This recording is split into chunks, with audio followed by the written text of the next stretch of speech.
So what is going on, everybody? Fernando Silva here with another video, and today I want to share with you guys what I think is the best portable monitor out on the market right now. And this is by a company called Espresso. Their website is called espress.so, which I think is super creative. But today we're going to talk about exactly what makes this thing so special because, I mean, look how thin that is.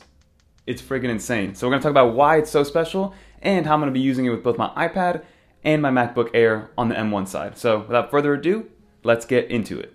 But let's get right into this unboxing experience. But before we get started, I did want to let everybody know that Espresso did send this over to me, but I'm giving you guys my honest feedback, my honest review. They didn't pay me to make this video. They did just send everything over for me to test out and check out and see how it works inside of my workflow. But to get started, you can see that Espresso actually sent out their entire kind of ecosystem for this display. So you have the main 15.6-inch display by Espresso, and then you have their magnetic stand, their Espresso pen, and then also their HDMI like USB-C converter cable, which is pretty clutch depending on what you're using it with. So with this Espresso, you can see that in the box itself, you get the Espresso device, the hardware, which is very, very big, very cool to the touch. You can see that immediately when I grab it, you know that it's made out of quality materials. And Espresso does say that it's made out of pure aluminum and glass. There's no plastic whatsoever on this device because, again, they want their product to be as quality as possible. And if you guys have tried out secondary displays or mobile kind of secondary displays like this one in that $200 to $250 price range, you probably know that they feel a little bit cheap. The screen resolution isn't as crisp as you want it to be. A lot of them, they aren't even touchscreen, which we haven't even touched on yet.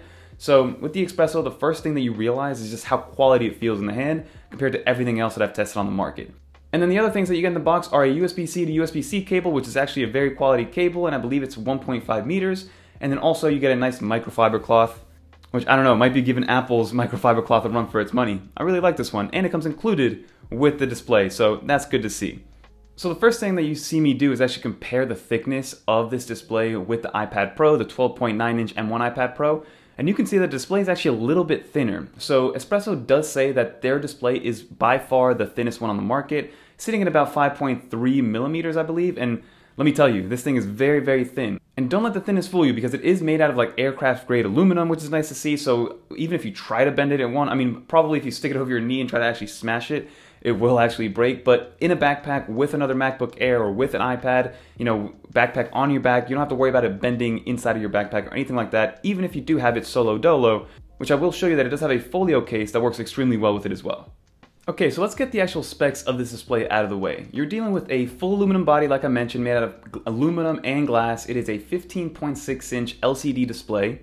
You're dealing with about 1920 by 1080, so it is a full 1080p display, so it's full HD. It isn't 4K, so keep that in mind. If you want a 4K extended monitor or mobile monitor or whatever you want to call this category of portable monitor, then this one won't be it because it's not 4K. But then again, I don't think there are any 4K portable monitors out there right now, and if there are, they're probably extremely expensive.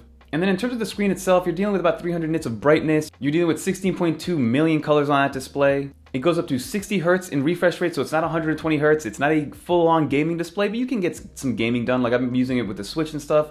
So 60 Hertz is plenty fine, especially for an on-the-go solution. And then it's a 16:9 aspect ratio. So very classic aspect ratio. It's the perfect thumbnail aspect ratio if you ask any YouTuber. And then in terms of its weight itself, it's still less than a kilo. So it's about 850 grams, which makes it less weight than the actual iPad Pro with the Magic Keyboard put together. And again, it's a 15.6-inch body, a 15.6-inch display. So I don't know, maybe Apple can take some notes and they can make an actual iPad that's this size in this form factor. That would be sick. So now let's talk about how I've been using this display because this thing has been extremely versatile for all of the different workflows that I've had. So for instance, you can use it with any actual laptop as long as it has a USB-C cable or it's USB-C compatible. And again, like I said, they do have that HDMI to USB-C cable if you do want to buy that or buy a third-party one as well. But overall, again, it works with pretty much any OS, so Windows 10, Windows 11. I personally have been using it with my M1 MacBook Air, especially on the desktop side, but then on the go, I've been using it with the new iPad Air 5, the M1 iPad Air, and even though it is just kind of like a mirror display, it works great for gaming. So if you guys game off your iPad and just want a bigger screen for that iPad, so throwing your iPad onto this Espresso display it's like a match made in heaven in my opinion. So gaming on this thing has been absolutely amazing, and that's a great segue into the gaming itself, because again, this can work with pretty much anything that puts out video through USB-C. So think Nintendo Switch. Like, this is a great Nintendo Switch on-the-go setup. You can bring your Nintendo Switch, one single cable plugs into the display itself, and you're good to go. And again, whenever you are using a USB-C, and not the adapters don't work this way, But if you're going direct USB-C to USB-C, you don't need a secondary power source to power the actual screen itself, which is amazing. So if you plug it in directly to your iPad, it's going to power the display with the iPad, it's going to power the display with your Mac computer, and it's going to power the display with your Nintendo Switch. It's not until you need to use the HDMI converter that you do need to actually push power through the other USB-C port that's on the display itself. But even that, you just grab an external battery and then you can plug in your Xbox, you can plug in your PlayStation, like you can game on this thing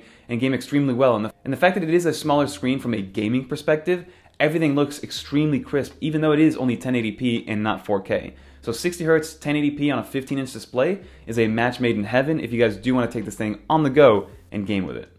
So the main accessory that I've been using by Espresso is their actual magnetic stand. And that magnetic stand is actually amazing. Like, it's super quality, the hinges work so well, it's a silent kind of like hinge mechanism.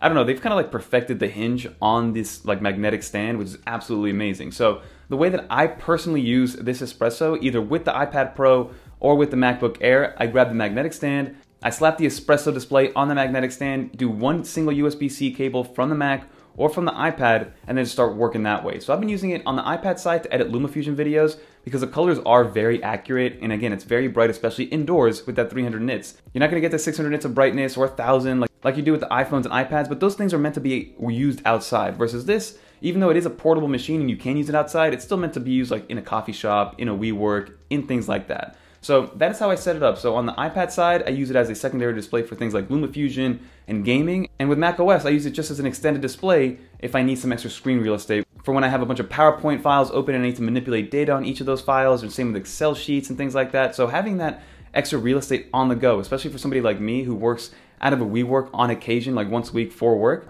I think it's a perfect situation when I do leave my main hub over here, which is already perfectly set up for me. And now remember, this thing is actually fully touchscreen. They do have a pen product that I was playing around with. So I by no means am an artist, so I wasn't a great representation of how well you can use the actual pen. Like for example, with the Apple Pencil itself, all I really do with it is to use it for handwritten notes, and then sometimes inside of Affinity Photo, but I'm not physically drawing. I'm more like sizing things up, making things larger with the pen to be a little bit more precise. So this pen actually gives you that on macOS, which is great to have. And I could also see the power of the pen for people to use it inside of Photoshop or get some illustrations done and things like that. Just to have kind of an extended touchscreen display for macOS, I think is a wonderful thing to have. And it's very accurate, very easy to use. It kind of works on the iPad. Like if you touch the Espresso screen while it's plugged into the iPad and you try to move stuff around, it starts to recognize the touch interface, but it gets kind of confused because I think the Espresso machine thinks it's a like mouse when you're touching it versus a finger. So I don't know, it's a little bit wonky. So I wouldn't get the Espresso for the touchscreen if you're using it with an iPad, because it doesn't work perfectly, but if you're using it with a Mac, that's a completely different ballgame and it works perfectly well. Oh, and you have the ability to use it both in horizontal and landscape mode, and it does it automatically. So it has auto rotate features with an accelerometer in there, or a gyroscope, I forget what the actual term is, from way back in the day when Apple first put it in the iPhones. But you're able to actually go from vertical to horizontal without needing to go into your display settings to change anything up. That's also a great plus for a mobile kind of desk solution and an on-the-go solution, so you don't have to like finagle and finick with a bunch of different things. But overall, I'm extremely happy with this display. Again, it is a little more expensive than those $200, $250 ones, but again, you're getting way higher quality, you're getting a nice ecosystem that has a bunch of different products. It's extremely quality, it's still very lightweight. They consider it to be the thinnest one. It's made out of all glass and aluminum. It fits kind of that Apple aesthetic perfectly. So overall, I'm a big fan of it. It is $500, but that is for the 15.6 inch one. They do have a 13.3 inch version, which has all the same capabilities, just in a smaller form factor, which I believe is $350 or $400. I'll link everything down below. And since they did send this over and they know that I'm making a video on it, giving my honest review, they want to give back to you guys. So if you guys do want to order one within the next 72 hours, put in the code NandoCase and they send you a free little folio case, which I'll show you guys right now. So overall, I'm extremely happy with the product. I'm going to keep this in my repertoire for a while. I'm actually flying down to Florida for the next few days, and this thing is coming with me. This is coming with me, and it's going to be my mobile workstation because I'm going to be there through Thursday, and we got to get some work done on those days. But that's going to do for this video. If you guys made it to the end, leave a little dolphin right here, and leave a comment down below. Is this something that you guys would use? Are you guys in the market for one of these mobile displays or these travel displays? Have you used one before? Or what is something that maybe you think is lacking from the other ones that I mentioned that this one could actually solve the issue for you, right? Because I think from a thinness standpoint, from a quality standpoint, from just an overall productivity, tangibility, and function standpoint, this thing is a step above from all the other portable monitors that I've seen on the market. But that's going to do it for this video. Don't forget to like, comment, subscribe. If you guys want to check out some more iPad videos, click on one of these videos right here. You'll probably learn something new. But until next time, peace.